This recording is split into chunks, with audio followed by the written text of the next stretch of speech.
السلام علیکم۔ گزشتہ حصے میں ہم نے عمرہ کی تیاری، ویزا اور ضروری سامان کے بارے میں بات کی تھی۔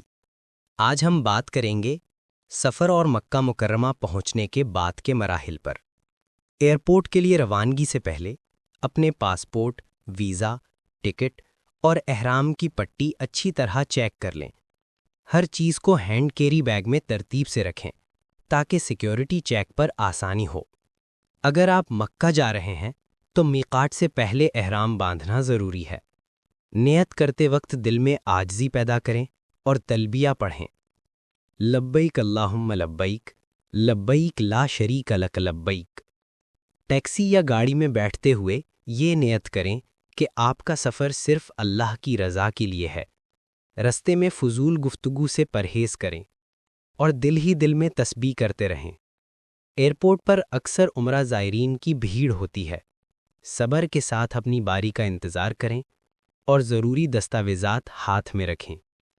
اگر آپ جدہ جا رہے ہیں تو میقات کے قریب پہنچ کر احرام کی نیت کریں۔ جہاز کے اعلان پر دھیان رکھیں اور نیت کے بعد تلبیہ پڑھتے رہیں۔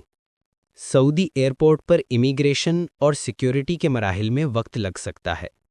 پرسکون رہیں، جلدی بازی نہ کریں اور اپنے سامان پر نظر رکھیں۔ جدہ سے مکہ مکرمہ تک کا سفر تقریباً 2 گھنٹے کا ہوتا ہے۔ رستے میں زیادہ بات چیت سے گریز کریں اور دل ہی دل میں درود شریف پڑھتے رہیں۔ جیسے ہی مکہ مکرمہ کی حدود میں داخل ہوں، دل میں شکر ادا کریں۔ یہ وہ مقام ہے جہاں لاکھوں دل صرف اللہ کے لیے دھڑکتے ہیں۔ ہوٹل پہنچ کر چیک ان کریں، احرام کی حالت میں رہیں، دنیاوی باتوں سے اجتناب کریں، وضو کریں اور طواف کی نیت کے ساتھ حرم جانے کی تیاری کریں۔ وضو کرتے وقت دل میں نیت کریں کہ آپ گناہوں سے پاک ہو کر اللہ کے گھر میں داخل ہونے جا رہے ہیں۔ ہر قطرہ ایک رحمت بن کر گر رہا ہے۔ اب وقت ہے کہ آپ حرم کی طرف چلیں۔ یہ وہ لمحہ ہے جس کا انتظار ہر مومن کرتا ہے۔ قدموں میں عاجزی، دل میں شکر اور زبان پر تلبیہ ہو۔ کعبہ کی پہلی جھلک دیکھتے ہی آنکھوں میں آنسو آ جائیں تو یہ قبولیت کی نشانی ہے۔ اللہ تعالیٰ آپ کا عمرہ قبول فرمائے۔ شکریہ۔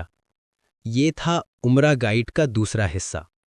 تیسرا حصہ طواف اور سعی کے مکمل طریقے کے ساتھ بہت جلد اپلوڈ کیا جائے گا۔ اللہ آپ کا سفر عمرہ آسان فرمائے۔